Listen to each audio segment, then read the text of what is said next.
Hello guys, welcome to my new vlog. બધાને મહાદેવ. આપણે આવી ગયા છીએ ભાઈબંધના ઘરે, કેમ કે જવું છે ભાઈબંધની વાડી આટો મારવા. અત્યારમાં સકાવતા હતા પતંગ અને ઘણો બેસી ગયો છે ભાઈ ગયો આગળ. એકાદું બે જમણું હોય તો ગોતી લેવી ખાવા માટે, જો ખરા હોય તો. હા છે ખરા, પણ નાના નાના છે. હા છે ખરા, એટલે હા સારું છે. તારું ધાબા ઉપર જઈને પતંગો કોઈ સકાવતું હોય તો એવું સકાવતો હતો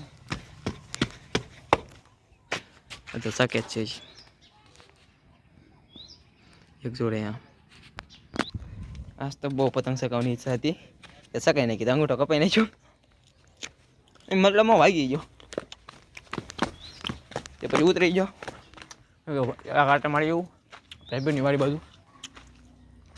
પછી મેં કીધું આવીને હાલના બહુ પછી સકાવશું એમ, એવું પ્લાનિંગ છે. થોડોક તો ઘણા છે નાના નાના, પણ કાસા છે. આ લીંબુડી છે, નાનો આમ તો બીજીસો છે. હવે તમને મળવું એની વાડી લઈને દાગીનમાં આજે. આ સો એ દવા છાંટે છે. આવ્યો આટો મારવાનો ભાગી જેવી ઘરે આખરે કરી દાગીનમાં આજે મહાદેવ બધાને. આપણે નીકળી ગયા છીએ મોખડકા જવા માટે, કેમ કે આપણે નાથી લાવવાની છે દવડો, કેમ કે પપ્પા કાલે મૂકી આવ્યા હતા ને આજ આપણે લઈ આવી. તો રસ્તો મોખડકા જવા માટે રસ્તો છે. નીકળી ગયા છે દવડો લઈને, પછી ઘરે જઈને પછી આપણે જવાનું છે રનિંગ કરવા. એટલે માત્ર લઈ આવી દવડો, પછી મળું તમને. દવડો લઈને નીકળી ગયા છીએ આપણે. તો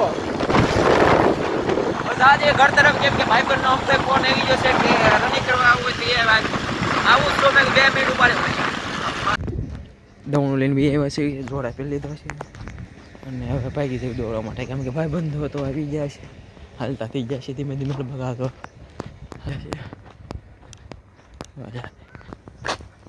એને બીધા અને ભાઈ જઈ દોડવા.